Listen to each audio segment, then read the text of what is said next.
peur de l'engagement.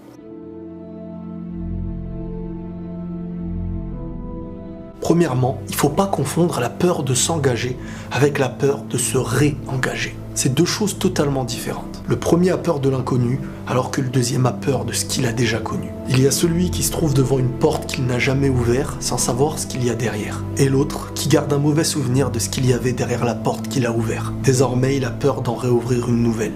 Malheureusement, il n'y a pas que des peurs basées sur une bonne intention. Parfois, il y a celui que l'engagement n'arrange pas, car il ne va pas dans son sens. À ses yeux, il n'y voit que de l'amusement et quelque chose de temporaire. Mais il sait que pour être accepté, il va falloir mentir. Et c'est bien pour ça que l'engagement ne doit pas être compris qu'avec des mots. Il doit l'être tout autant à travers les actes. Les mots rassurent quand ils sont prouvés tous les jours. Et c'est sur le long terme qu'on y voit le plus grand des rappels. Pour s'engager, il faut se questionner. Pour s'engager, il faut être raisonnable. Avant de l'être envers quelqu'un, on doit l'être envers nous-mêmes. On engage notre personne, nos convictions.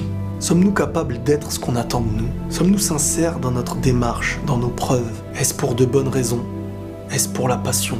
L'engagement, c'est le respect de l'autre. Mais celui qui n'est pas sûr de son choix n'est pas toujours celui qui a la mauvaise intention. Vous savez, parfois c'est celui qui tentera de vous rassurer jour et nuit, qui aura l'air d'être parfait à vos yeux, qui en sera le plus dangereux. Il faut être honnête, parler du bon comme du moins bon. Ne pas vendre le rêve.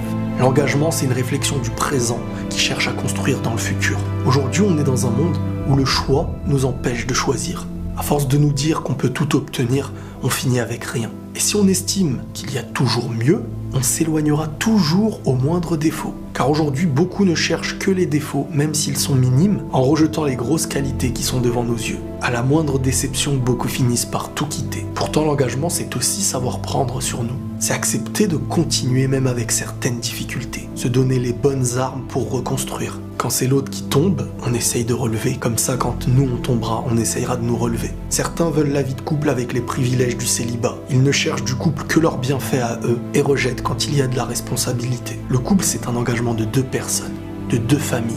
Et sans ça, il y a de fortes chances d'être qu'un amusement. Autant être prévenu d'avance, ça évitera les mauvaises surprises. Vous savez, on a toujours peur de faire le mauvais choix jusqu'à ce qu'on n'en fasse aucun. Et parfois je me dis, on devrait accepter ce qui nous tombe dessus et s'efforcer d'aimer ce qu'on possède avec ses qualités et ses défauts, sans regarder ce qu'il y a autour. S'efforcer d'exister avec ce qui est avec nous. Être fier du plus petit bienfait et le faire grandir. C'est comme avec notre propre famille. Même avec les failles et les difficultés, ça reste notre famille. Pas toujours d'accord avec tout, mais on est toujours ensemble. Jamais de destruction totale, que des petites batailles. Nos peurs se basent soit sur l'inconnu, soit sur le vécu. Mais on n'aura jamais la réponse de l'inconnu sans l'avoir vécu. Et c'est en se rendant compte que le chemin qu'on avait peur de prendre n'était pas si dangereux qu'on apaise nos cœurs.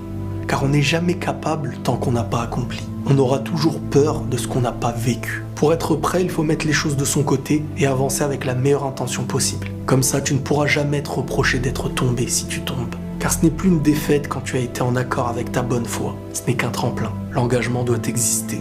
Il est important pour chacun. Mais le fléau d'aujourd'hui, vous savez c'est quoi? C'est qu'à force de jouer, on a détruit ce qui n'était pas un jeu. À force d'essayer l'homme, on l'a sali, on l'a détruit. De plus en plus tôt, ce qu'on appelle le couple est devenu un passe-temps, un jeu, une simple compagnie. Ça en est devenu un exemple pour beaucoup aujourd'hui et ça a multiplié les cœurs brisés. Ils le sont de plus en plus tôt et ont peur du plus tard. Avant même de vivre un amour, certains l'ont sali, certains l'ont détruit. Comment avoir de l'espoir avec ça? Le couple, normalement, c'est un grand sac rempli d'ingrédients différents, dans lequel soit on entre pour le vivre, mais on n'en tire pas certains ingrédients pour en rejeter les autres. C'est une addition de beaucoup de choses qui s'additionnent pour vivre ce qui en est. Et c'est pour ça que ça demande un peu de temps. Malheureusement, plus personne ne le prend. Car ils ne cherchent plus à construire, mais simplement à prendre du plaisir. Ils répondent simplement à leur vouloir en oubliant leur devoir. Et au final, leur vie devient triste. Car il leur manque des ingrédients. Si les gens, au lieu de se précipiter, savaient attendre le bon moment, ils éviteraient des centaines de douleurs et auraient la chance de pouvoir bien s'engager. Même si on se voile la face, on estime avec le temps être de moins en moins capable. Surtout si on a déjà le sentiment d'avoir déçu. On vit dans l'illusoire. Ne jouez pas avec ce qui touche les cœurs. On n'essaye pas un humain, on s'engage avec. Prenez tous soin de vous et la paix sur vous.